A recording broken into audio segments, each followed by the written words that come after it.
Hi guys, it's Stacey Beering D. Oh my gosh, I have done this video I think 5 times, and of course my phone does not want to agree with making it correct. So I'm trying it one more time. So I said in my last video that I would make a video every Wednesday, but let me tell you, when you are a mom and you work 12-hour shifts and you work 3 days in a row, holy crap, you are tired and you cannot. I could not. I couldn't wake up any earlier and I couldn't stay awake in order to do it. So here it is Friday and I'm making a video. All right, so let me tell you stats. So I am 5 weeks out from my surgery with Dr. John Daly, who's associated with North Atlanta Surgical Associates. Yes, that's right, NASA. And the surgery will be performed at Northside Hospital in Atlanta.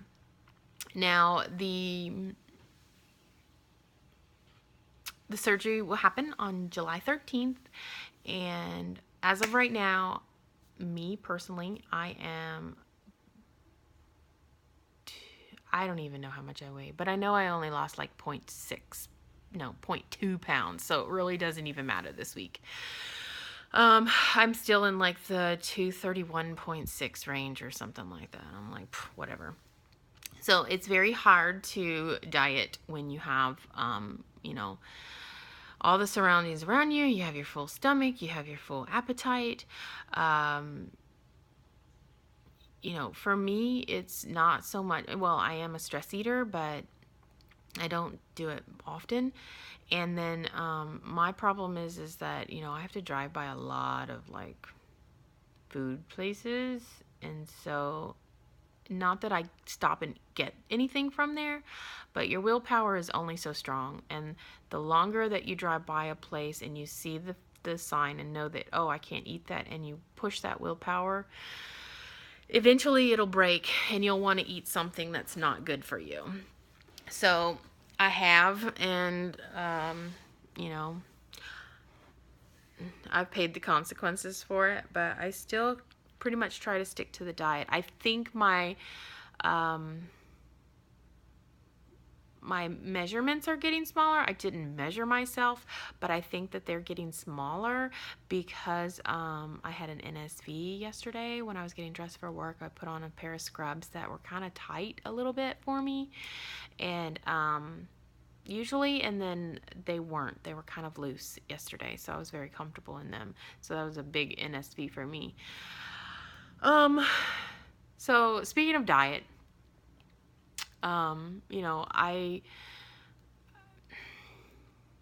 I still eat, with my breads and my pastas, even though, nobody has said that I can't yet. I try to not eat my breads and my pastas. It's very hard because I love bread and pasta. But I have cut out completely the diet soda and the caffeinated soda and the carbonation. And I've strictly drink water now. Even though I flavor it with those Crystal Light packets or whatever, it's still water. And I drink anywhere from 64 ounces and up each day, especially when I'm at work. But I try to drink at least 64 plus every day, because a lot of times I feel dehydrated as it is if I don't drink 64 ounces. So today I stopped at the store, to get my kids, a drink, and I think I got them a chocolate milk, whatever. So I wanted chocolate milk. Well, they had these muscle milks, with the protein and stuff in them. So I picked one out, and it's the Muscle Milk Pro series, 40 grams of protein. And before you like, oh my gosh, it's 40 grams of protein, think again. This thing is the nastiest thing I've ever tasted. Like, you can taste the protein in it. It has this distinct taste that is just, I mean, it's very sweet, and then it's got this distinct nasty protein taste. And I love those Premier Protein shakes, so I will stick with them because yes, they have 30 grams and this has 40, but let me tell you something, that's nasty, and I couldn't stomach that for the rest of however long I need protein for. I could not do it. That's just gross. But I'm gonna drink it. I am gonna drink it because I paid $4.50 for it, so I'm not going to waste it. I will suffer through it because that's what needs to be done. I'm not all about, oh, I don't like it, so I'm not going to drink it. I'm going to drink it eventually, even though it's disgusting. So the diet, it comes and it goes. A lot of it, I can't really stick to it all the time because, my kids get to eat this and that and whatnot, and I'm like, I want some. And willpower, like I said, it's very hard to resist after, a while of you saying no, no, no to yourself. So, it is what it is. I also wanted to tell you guys about something. So I've been reading this book, and it's been very, very informative. Before you had surgery, think about why you were trying to diet and lose weight.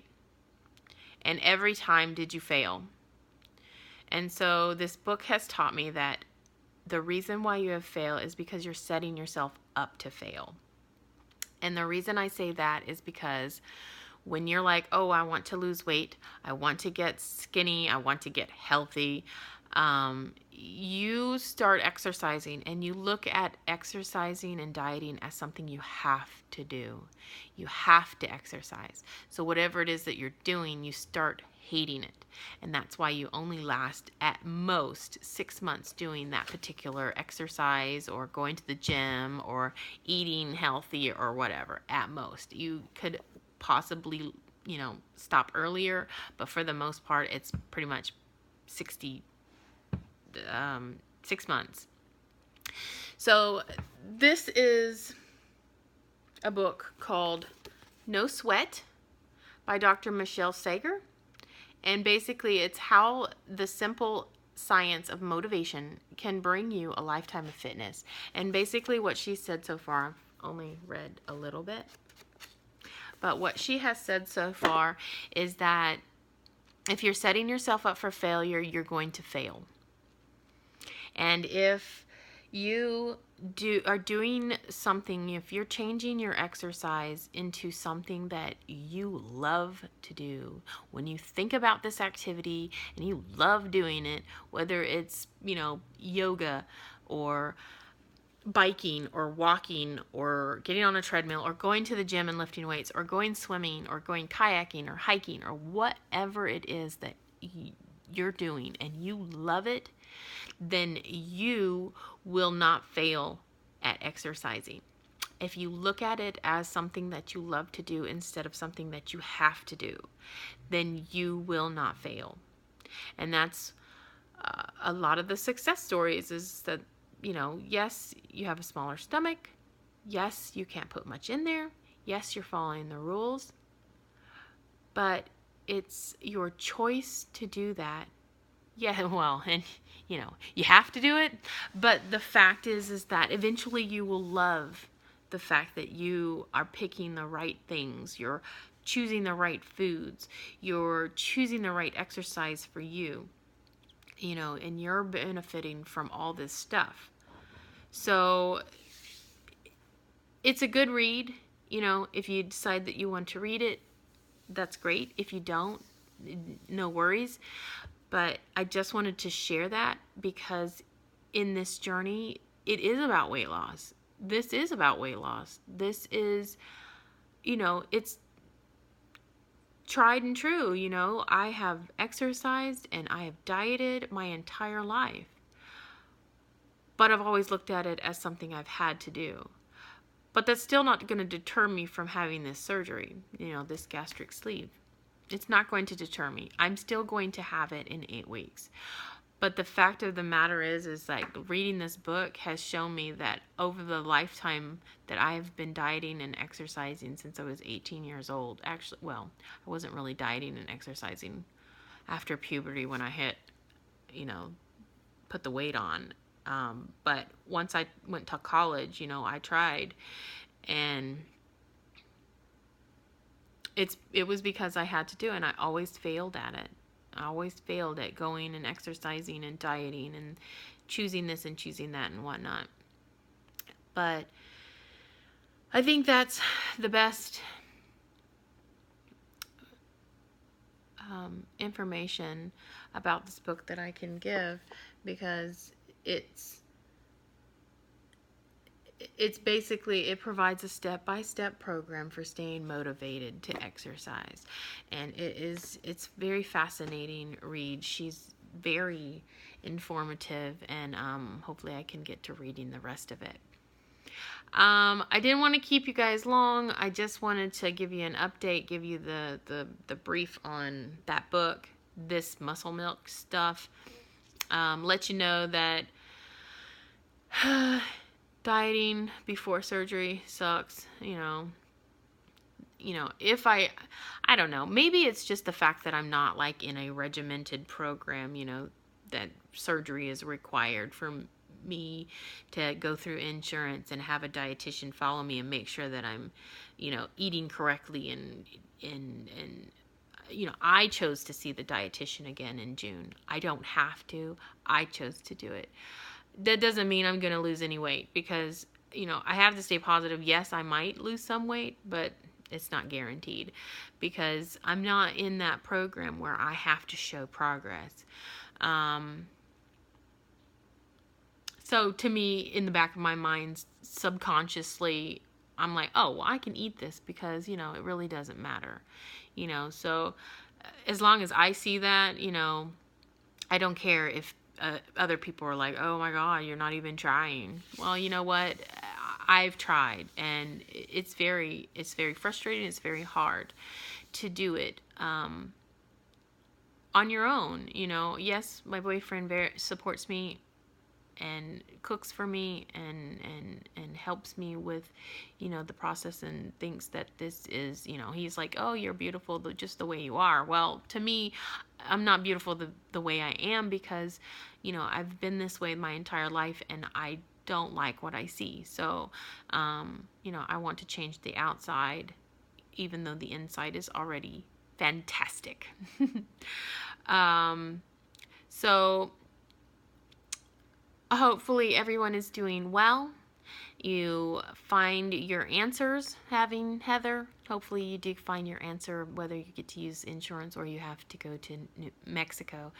And hopefully everyone else is doing well. And I'll give you an update hopefully next week. I'll try to do it in the morning, because I know we are on a 10-hour drive to Florida to get to the Keys for a wedding. So that's the trip next week. So I'm excited about that. Kids are finishing up school, and,